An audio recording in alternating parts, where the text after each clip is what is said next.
وبارك على محمد صلى الله عليه وعلى آله وصحبه ومن تبعهم بإحسان إلى يوم الدين. اللهم إنا نسألك الجنة وما قرب إليها من قول وعمل ونعوذ بك من النار وما قرب إليها من قول وعمل. اللهم إنا نسألك علما نافعا ورزقا طيبا وعملا متقبلا. اللهم فقهنا في الدين وعلمنا التأويل. اللهم اجعل ما تعلمنا حجة لنا ولا علينا. أما بعد, para jemaah dimuliakan Allah Subhanahu wa taala, melanjutkan pembahasan kitab tauhid pada malam hari ini. Insyaallah pada malam ini kita akan bahas tentang tabarruk atau mencari berkah. Berkah, al-ikhwah Allah wa yakum, semuanya berasal dari Allah Subhanahu wa ta'ala. Berkah itu semuanya berasal dari Allah Subhanahu wa ta'ala. Sebagaimana Allah berfirman dalam surah Al-A'raf ayat 96, "La fatahna 'alaihim barakatin minas sama'." Kami akan bukakan buat mereka berkah dari langit. Itu dari Allah Subhanahu wa ta'ala. Kemudian yang menjadi permasalahan ketika semua orang ingin hidupnya berkah, ingin semua amal solehnya berkah, maka bagaimana cara untuk mendapatkan keberkahan tersebut? Satu kaidah penting kita harus pahami dalam masalah mencari berkah. Yang pertama, ketika kita mencari berkah kepada sesuatu, yang pertama harus ada dalil bahwasanya sesuatu itu memang punya berkah. Yang kedua, cara mencari berkah atau memperoleh berkah dari sesuatu juga itu harus sesuai dengan syariat. Seperti Al-Quran. Al-Quran berkah apa enggak? Berkah. Kitabun anzalnahu mubarakan. Al-Quran ini adalah kitab yang kami turunkan, mubarak, dan dia diberkahi. Tapi Al-Quran berkah. Bagaimana cara mencari keberkahan dari Al-Quran? Apakah walai talatoknya itu diambil kemudian dimakan, ataukah ditaruh di atas pintu untuk menolak datangnya pencuri, maling, dewa maupun yang lain? Apakah itu? Bukan begitu. Al-Quran memang ada berkah, tapi caranya itu dengan tilawah, membacanya, mentadabburinya, kemudian mengamalkan. Apa yang tadabburun Al-Quran? Kenapa mereka tidak mentadabburi Al-Quran, meresapi, menghayati dan mengamalkan Al-Quran? Barulah kemudian menjadi berkah dengan bacanya, karena satu huruf akan diganjar berapa? 10 pahala. Ya, bukan Al-Quran dijadikan jimat atau ditaruh di depan mobil supaya tidak tabrakan. Salah. Jadi cara mencari berkahnya salah. Baik. Dan insyaallah kita akan bahas cara-cara yang disyariatkan untuk mencari keberkahan lewat askhas. Yang pertama lewat individu. Yang kedua lewat ucapan perbuatan. Kemudian yang ketiga mencari berkah di tempat-tempat yang diberkahi. Kemudian nanti yang keempat waktu yang berkahi dan juga pada makanan-makanan yang diberkahi. Yang pertama, yang berhubungan dengan individu. Bolehkah kita mencari berkah dengan Nabi sallallahu alaihi wasallam? Baik, boleh. Yang pertama, bagaimana caranya? Ta'atuhu wa tiba'uhu. Bagaimana cara mencari berkah dengan Nabi sallallahu alaihi wasallam? Itu dengan mentaati Nabi. Mentaati Nabi sallallahu alaihi wasallam, mengikuti beliau sallallahu alaihi wasallam. In anna dzalika huwa sababu sa'adah wal fawz fid dunya wal akhirah. Karena dengan cara itulah kita akan bahagia di dunia dan di akhirat. Dengan mentaati Nabi dan mengikuti Nabi, jangan menyelisih Nabi. Jangan mengikuti yang bukan ajaran Nabi sallallahu alaihi wasallam, karena pasti itu akan membuat kita merana, susah di dunia dan di akhirat. Allah Subhanahu wa taala berfirman dalam surah Al-Imran, "Qul in kuntum tuhibbunallah fattabi'uni." Katakan wahai Muhammad, jika kalian mencintai Allah maka ikuti saya, ikuti Nabi Muhammad sallallahu alaihi wasallam. Yuhibbu lakum yuhibbukumullah yaghfir lakum dzunubakum. Maka Allah akan mencintai kalian dan akan mengampuni dosa-dosa dosa-dosa tadi. Salam. Yang kedua, bagaimana cara bertabarruk, mencari berkah dengan Nabi SAW. Tabarruk bidayat wa asari alaihi salatu wassalam. Yang kedua, tabarruk, mencari berkah dengan tubuh beliau dan peninggalan-peninggalan beliau sallallahu alaihi wasallam. Baju beliau, kain beliau dan yang lainnya. Ini boleh.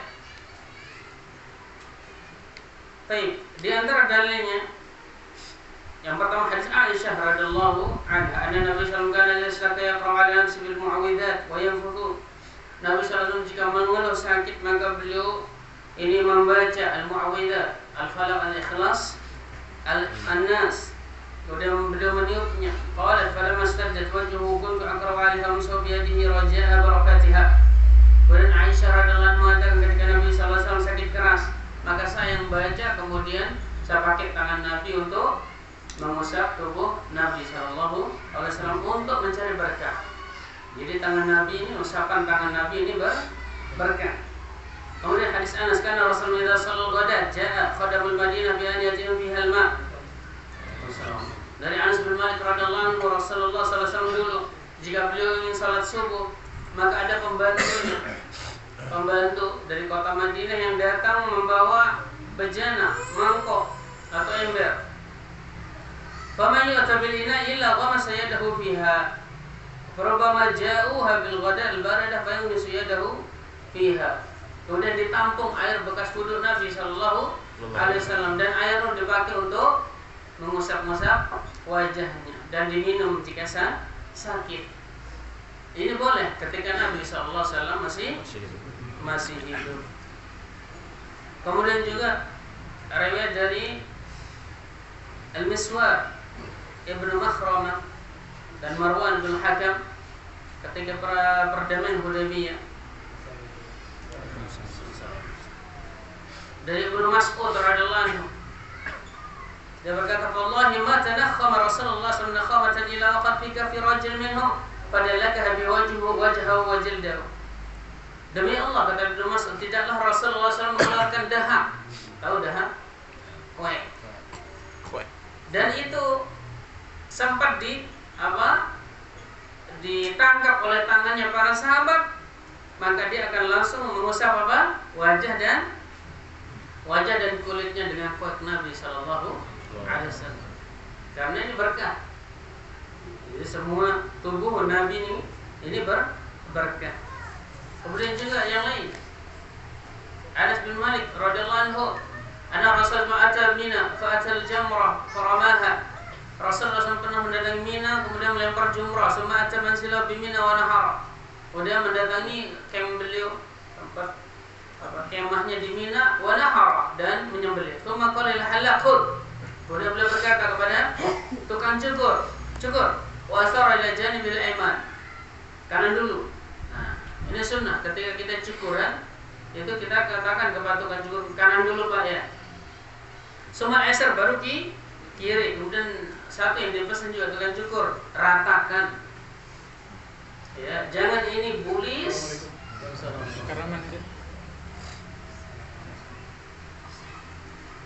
Kemudian tengahnya tebal, ini tidak boleh. Nah, Nabi SAW adil koza, karena Nabi SAW melarang dari cukuran koza. Apa itu koza? Dicukur sebagian, dibiarkan sebagian. Jadi yang sunnah rata. Kemudian apa? Faqasa masa'ahu baina man yalihi. Kemudian Nabi SAW membagikan rambut-rambut beliau itu kepada para sahabat Nabi SAW. Dan itu disimpan oleh para sahabat. Ya, ketika mereka ada sakit, masukkan air ke dalam rambut itu, kemudian itu diminum. Ya, karena semua tubuh Nabi ini adalah berkah. Kemudian juga riwayat yang lain, bagaimana para sahabat ini menampung keringat Rasulullah sallallahu alaihi wasallam.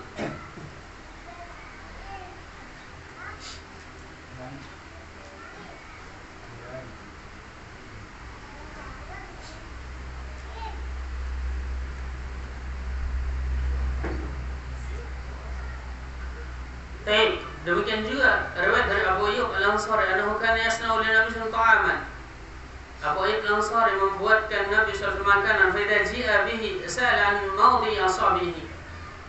Ketika Nabi sallallahu sudah selesai makan, Abu Ayyub bertanya, di mana bekas tangan Nabi sallallahu tadi?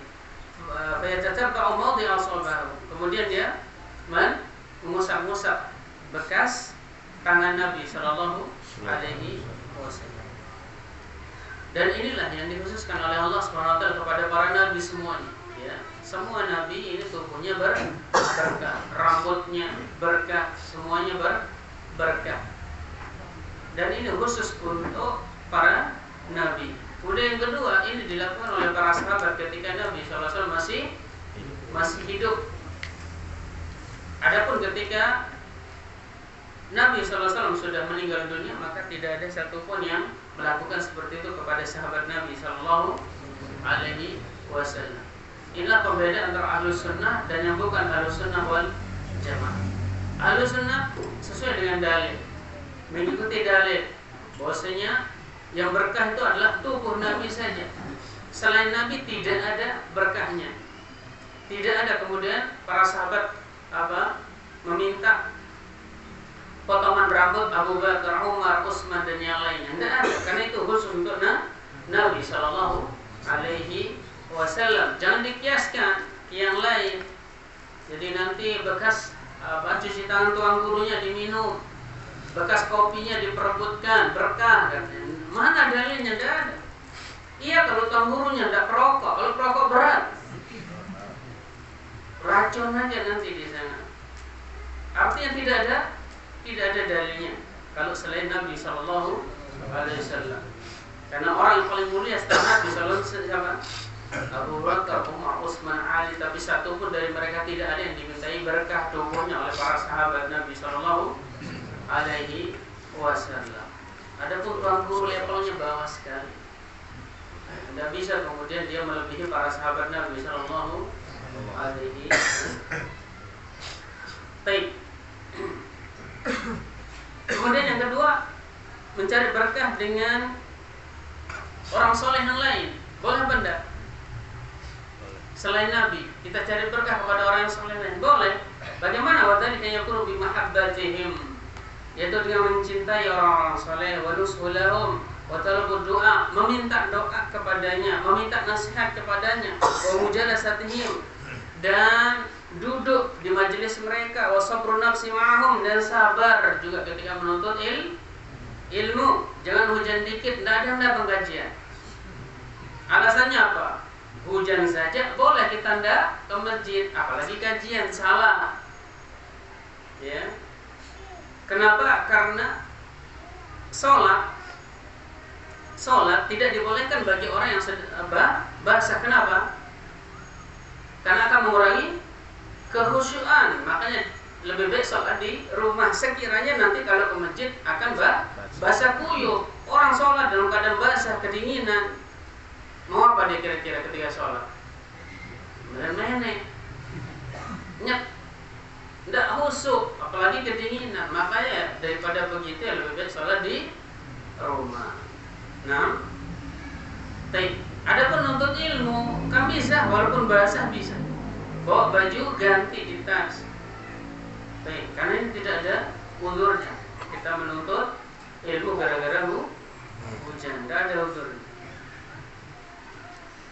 Wa qala dzalika mimma dalat alaihi al-adillah syariah, dan yang lainnya sesuai dengan yang ditunjukkan oleh syariah. Allah Subhanahu wa taala berfirman, "Wasbir nafsaka ma'al ladzina yad'una rabbahum bil ghadati wal 'ashyi yuriduna wajh." Sabarlah kalian bersama siapa? Bersama orang-orang yang menyeru kepada Rabb-nya pada pagi hari dan siang hari, sore hari.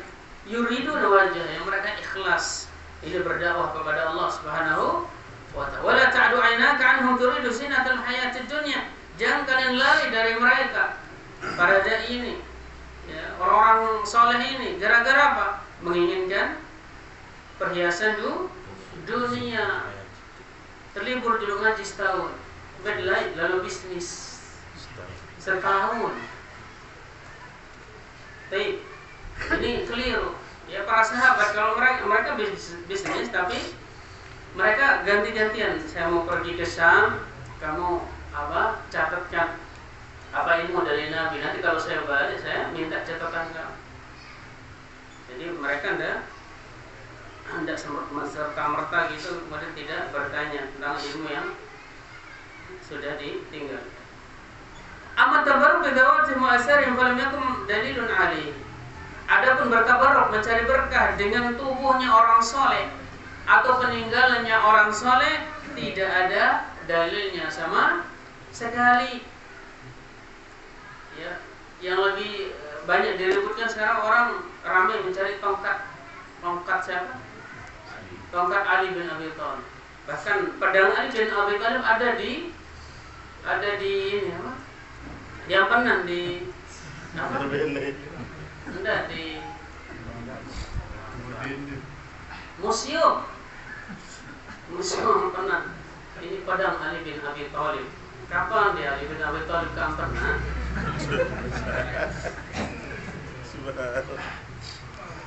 Yang boleh itu peninggalan Nabi SAW, rambut Nabi itu disimpan oleh para sahabat.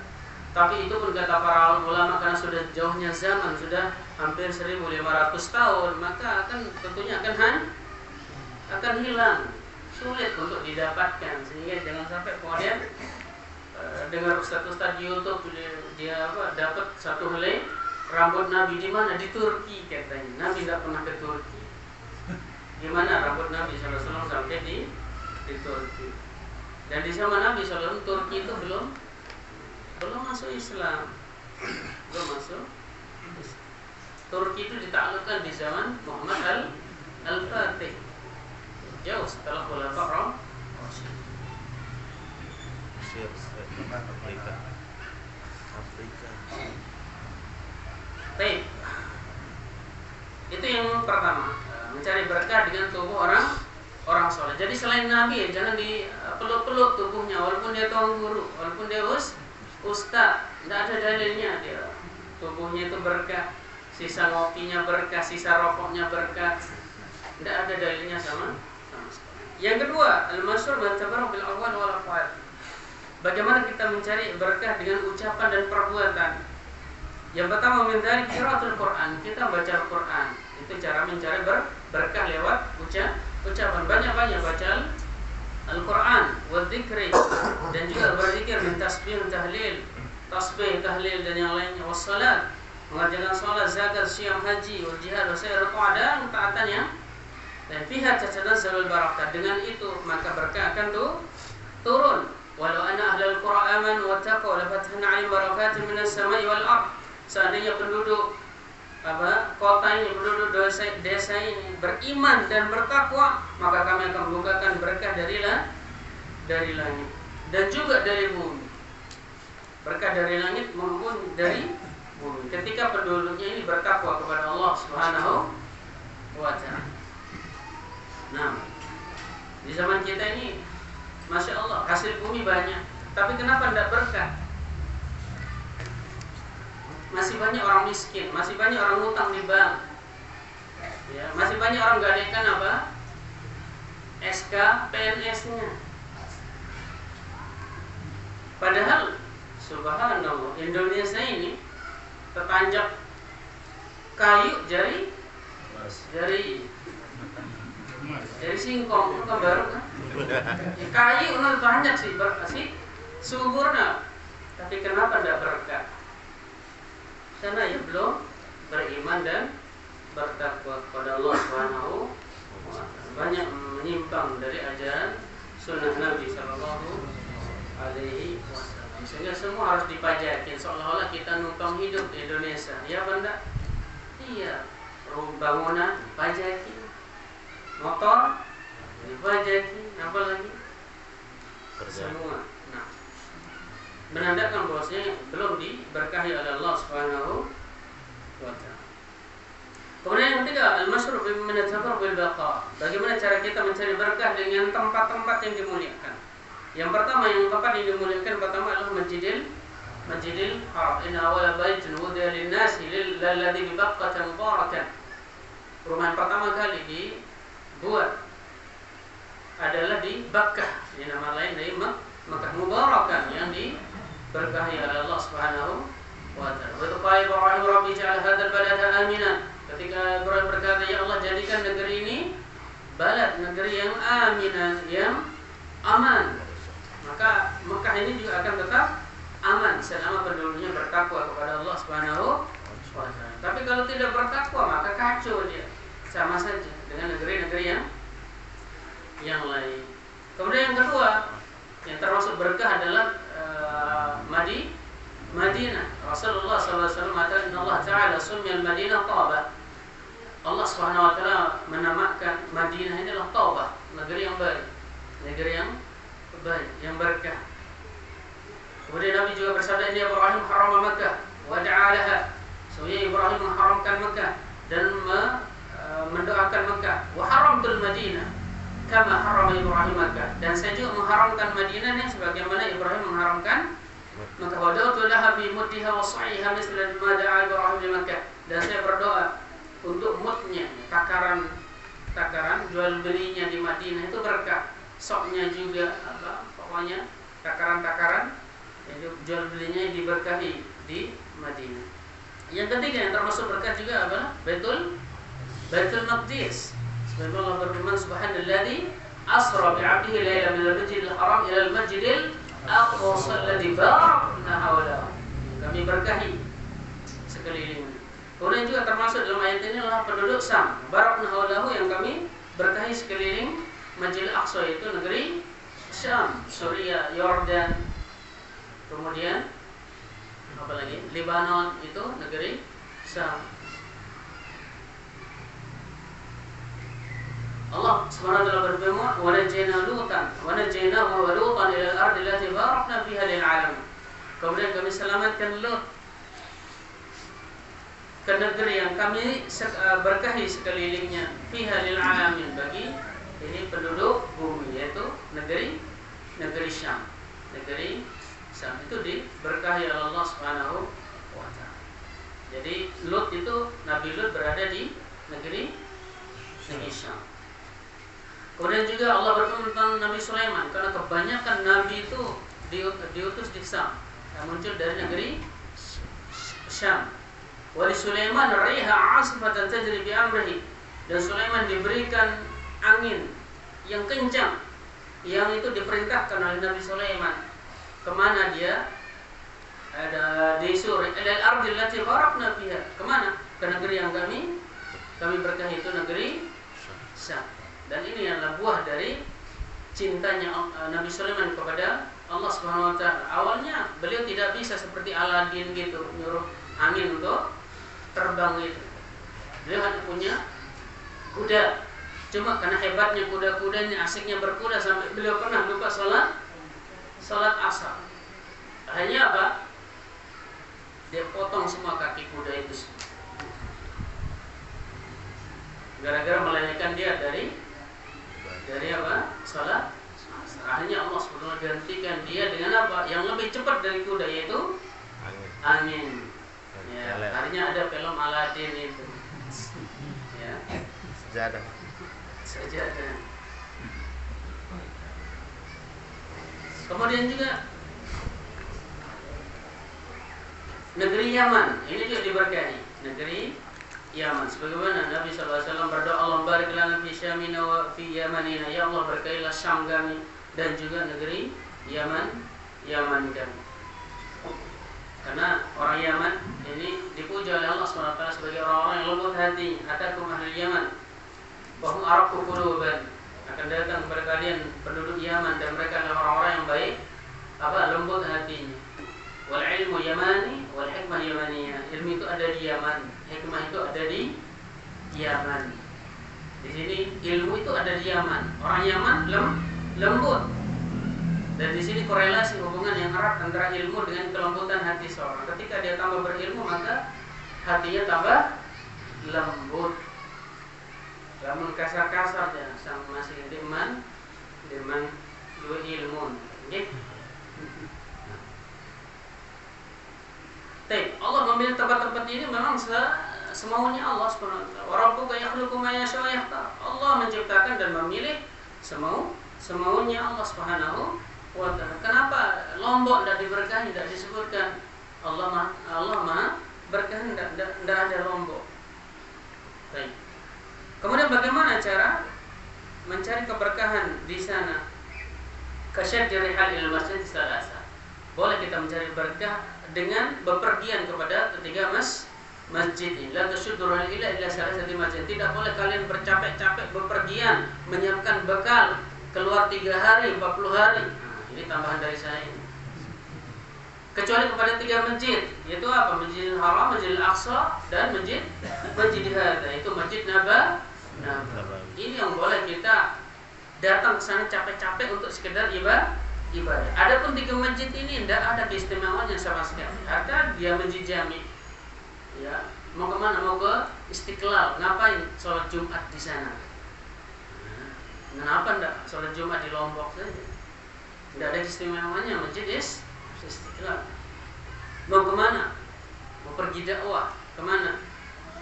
IPB, India, Pakistan, Bangladesh. Berapa hari? 40 hari. Loh, kenapa tidak ketiga masjid itu aja, kan sama kok pahalanya?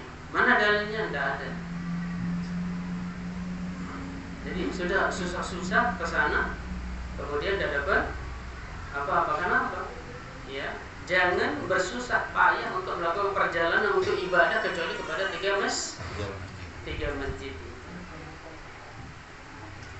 Kemudian wa'imarul masjid salat dzikir. Caranya kita mencari berkah di tempat-tempat yang diberkahi tadi adalah mengamalkan masjid, baik dengan sholat, berzikir, wasuknal bilad mubarakah, atau kalau bisa ya tinggal di negeri-negeri yang berkah tersebut.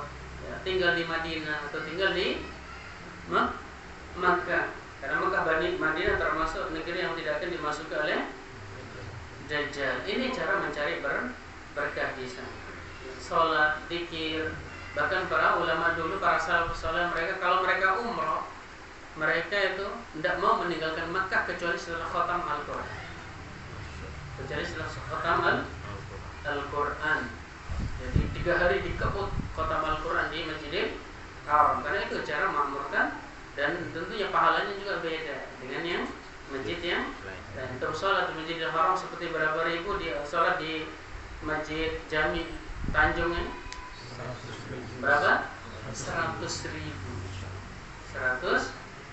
Dan mudah-mudahan Allah SWT memberikan kita ini keluangan untuk bisa sering-sering ke sana, bukan 1-2, sering-sering.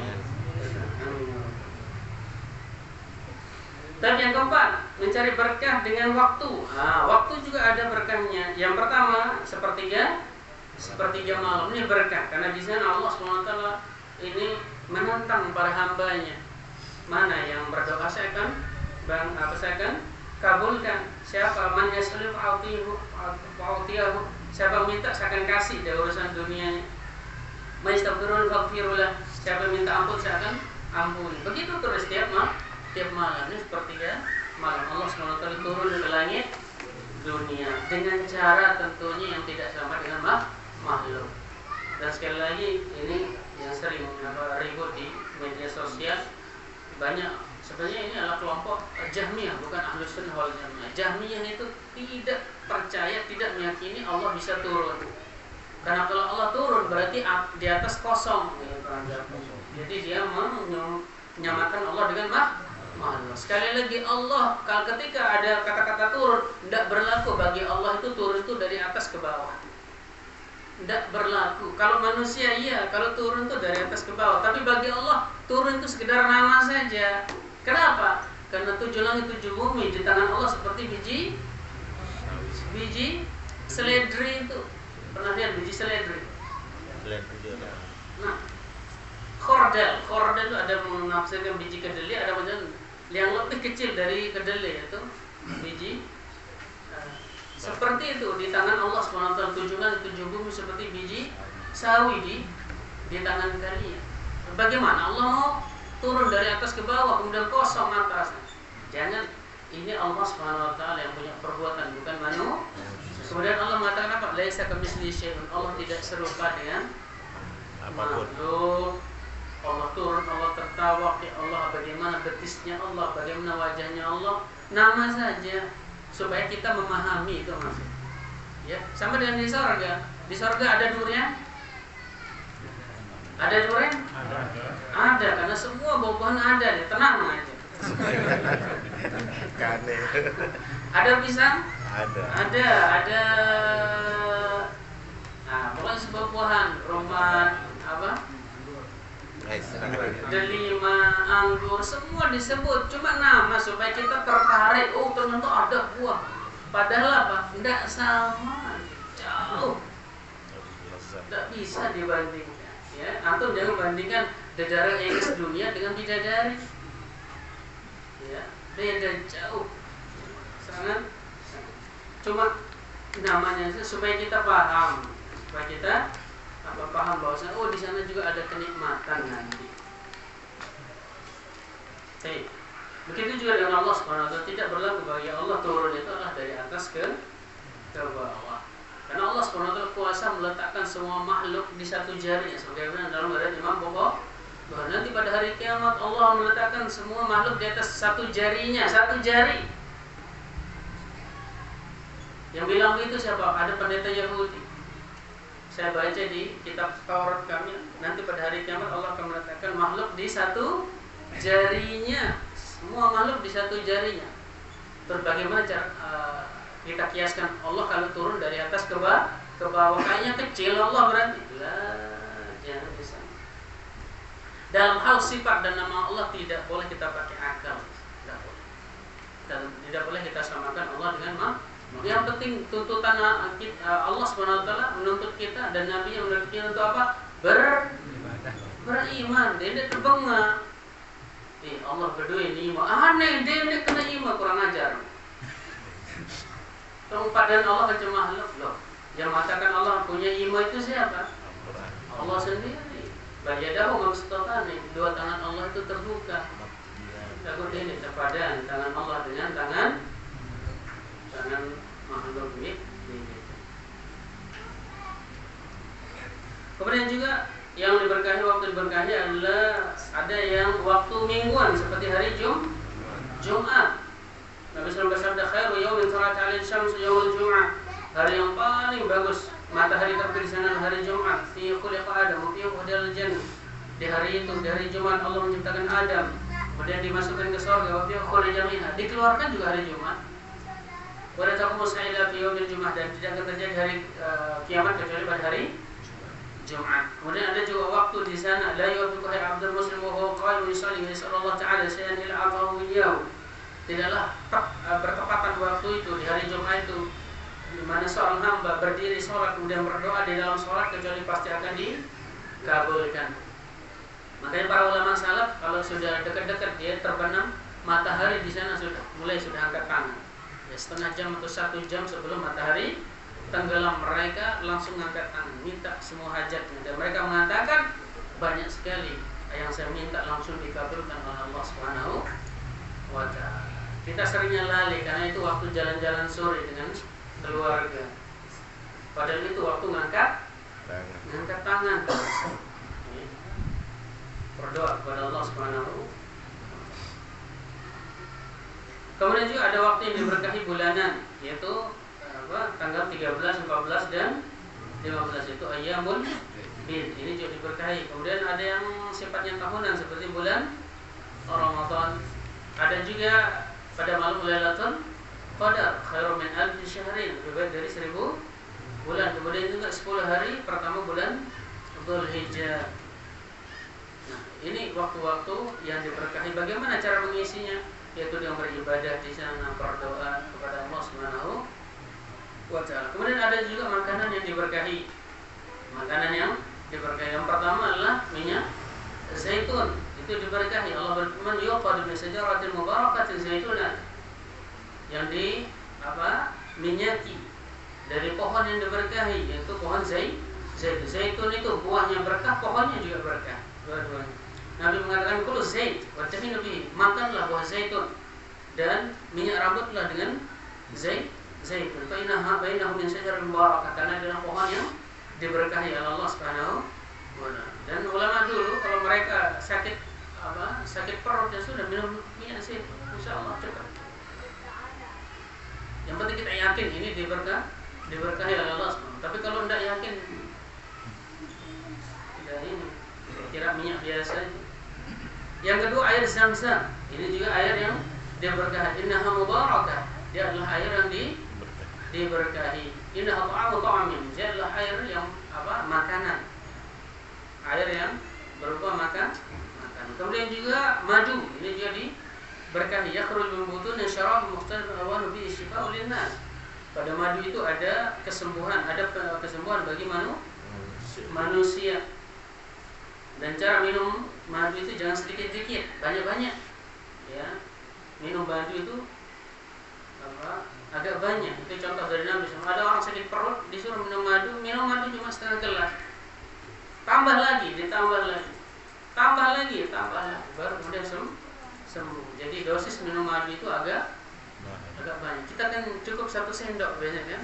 Apa aja mau 1 sendok.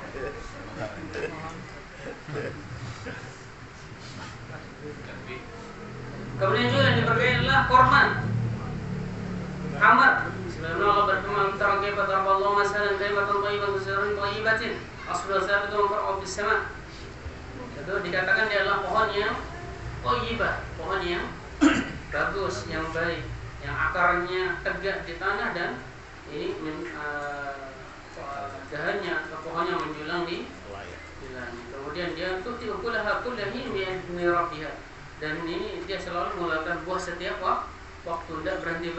Ini buah korma. Dan mumpung di Lombok Utara ini tanahnya mirip-mirip tanah Madinah, silakan tanam buah korma. Siapa tahu ada varietas baru. Kemudian juga habatus sauda. Ini juga berkah. Habatus sauda syifa min kulli da'in ila sam. Pada habatus sauda itu adalah ada kesembuhan dari semua penyakit kecuali asam, yaitu pikun. Nah, kemudian juga air hujan. Ini juga termasuk air yang mubarak. Wa anzalna minas samaa'i ma'an mubarakan. Kami turunkan dari langit air yang diberkahi. Air hujan itu air yang berkah dan kadang digunakan untuk mengobati penyakit. Baik. Kemudian pembahasan yang kedua tentang alasan-alasan orang yang bolehkan tabarruk dengan kubur Nabi SAW. Nanti ada juga yang mencari berkah dengan tempat-tempat. Yang pertama dengan kubur Nabi SAW. Tidak diragukan lagi mencari berkah di kubur Nabi SAW itu termasuk sesuatu yang tidak disyariatkan dalam Islam. Dan Nabi SAW bersabda, "Man amila amalan laisa alaihi amruna fahuwa radd." Siapa yang melakukan amalan tidak ada dasarnya dari kami, maka dia tertolak. Kemudian juga yang pertama alasan tidak bolehnya itu akan menjadikan kubur sebagai tempat ibadah. Sementara Nabi SAW bersabda, "La'natullah 'alal yahud wan nasara ittakhadhu qubur anbiya'ihim masajid." Allah melaknat Yahudi dan Nasrani karena mereka menjadikan kubur-kubur para nabi mereka sebagai masjid, sebagai tempat ibadah. Laknat dari Allah Subhanahu wa ta'ala. Kemudian Nabi juga berpesan, "Wa la taj'alu buyutakum qubur wa la taj'alu qabri 'id." Dan jangan kalian jadikan kubur saya sebagai tempat haul. Seperti haul, tempat berkumpul tiap tahun, tiap bulan. Itu namanya id. Tidak boleh. Jangan jadikan kubur saya sebagai tempat berkumpul. Kemudian Nabi SAW tidak juga pernah mencontohkan yang seperti itu. Kalau ada apa-apa nanti minta ke kuburku, tidak ada. Padahal Nabi SAW sangat penyayang kepada umatnya. Kemudian juga yang tiga, para sahabat tidak pernah melakukan seperti adapun nanti akan ada kisah-kisah yang mereka jadikan alasan, itu kebanyakan kisahnya tidak sahih. Nah,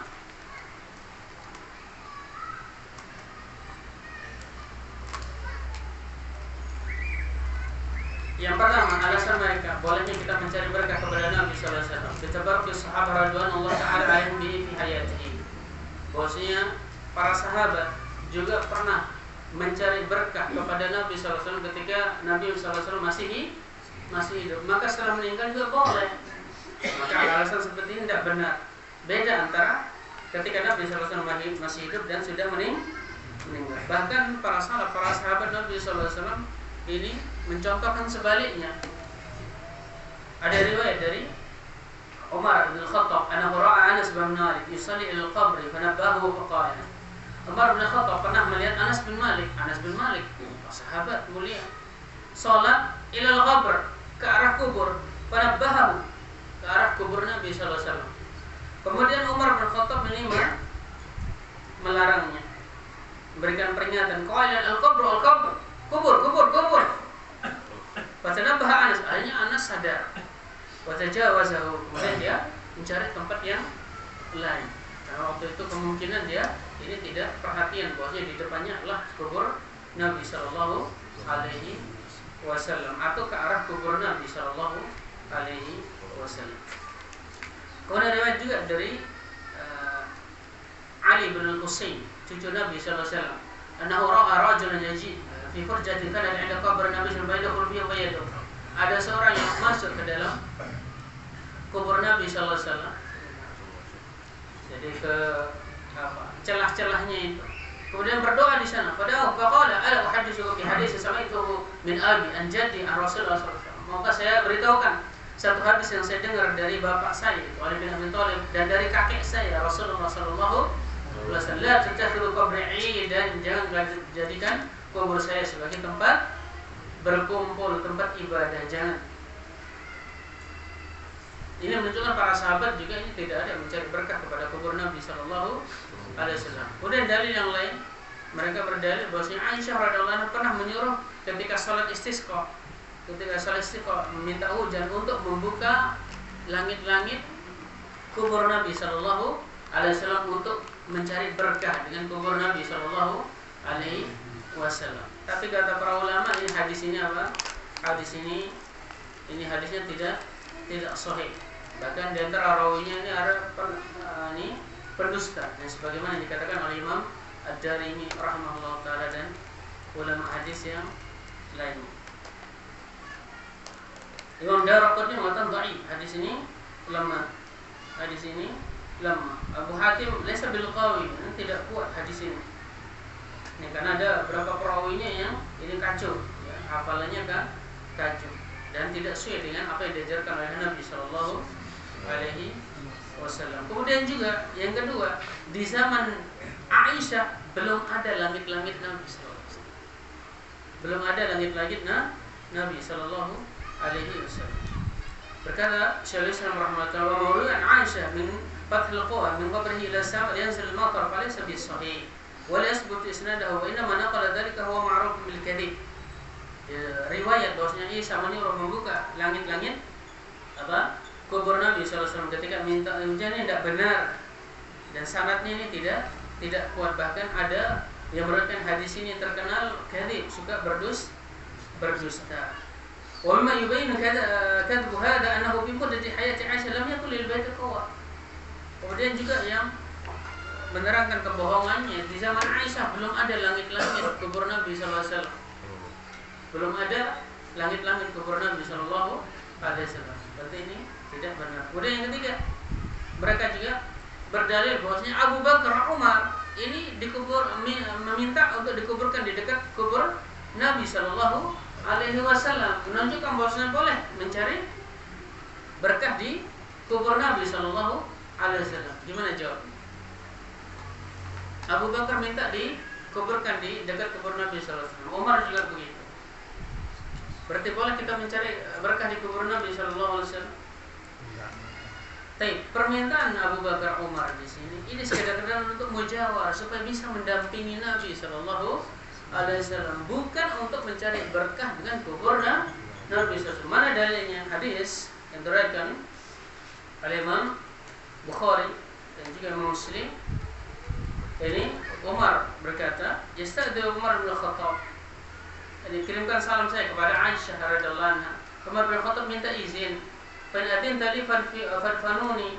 Kalau dia mengizinkan Aisyah, kuburkan saya di dekat Nabi sallallahu alaihi wasallam. Wa ila farduni ila maqabir muslim. Tapi kalau tidak diizinkan, kuburkan saya di kuburnya kaum muslimin.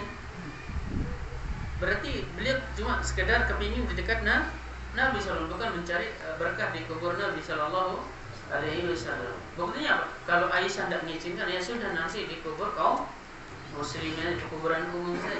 Kalau memang ini berkah, tentunya Umar akan ngeyel, minta kan pokoknya.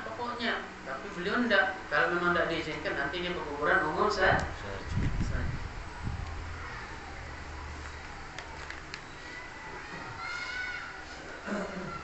Kemudian juga ada kisah bahwasanya Fatimah ini pernah mencari berkah dengan kubur bapaknya.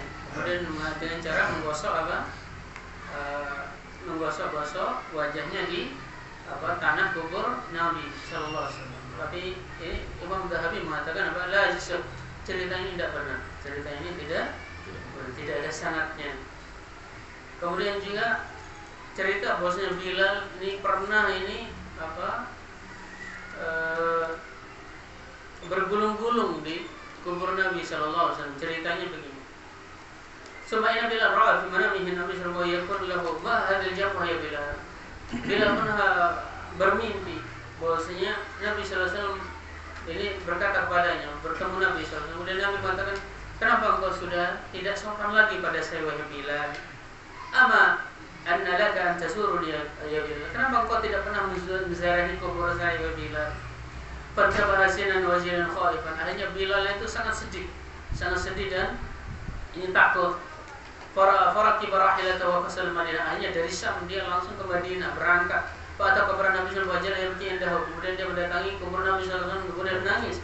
Wa yumarriku wajhahu alaihi. Kemudian juga menempelkan wajahnya di kubur Nabi sallallahu alaihi wasallam. Kepada Husain wajahnya yadumuha wa yuqabbiluha.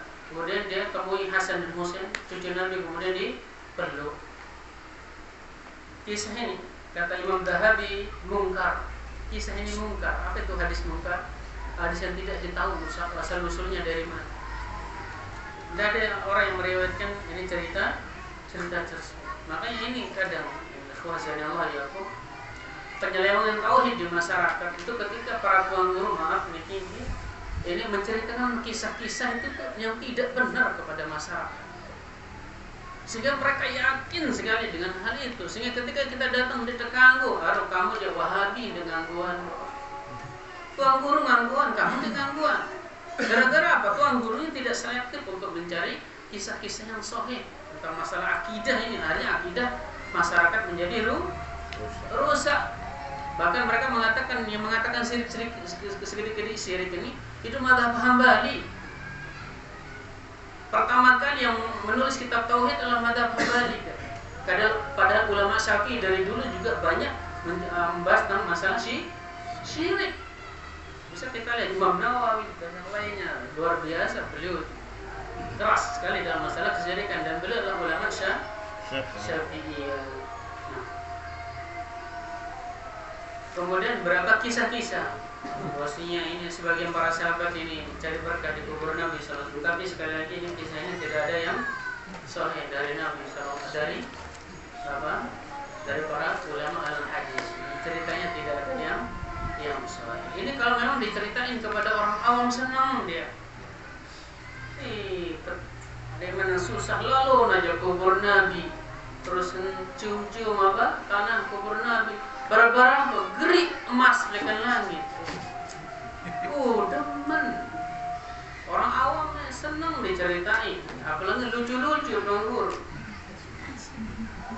Tapi ini amanat ilmiah. Masa yang seperti ini yang tidak sahih ini diceritakan kepada umat, bahkan dia lupa Nabi SAW bersabda la'natullah al-yahuda wan nasara ittakhadhu qubur anbiya'ihim masajid. Allah melaknat Yahudi dan Nasrani yang menjadikan kubur Nabi mereka sebagai masjid, kubur Nabi mereka sebagai tempat ibadah. Dan ibadah itu banyak, minta doa di sana, cari berkah, cari jodoh, itu ibadah semua.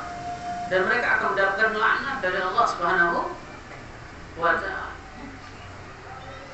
Dan Nabi sendiri dia sudah melarang, la taj'alu qabri, dan jangan jadikan kubur saya sebagai tempat ibadah, sebagai tempat berkumpul untuk zikir dan yang lain. Di kubur Nabi saja tidak boleh, apalagi di kubur level-level di bawah Nabi SAW, lebih tidak boleh lagi. Allah Ta'ala sallallahu alaihi wa sallam.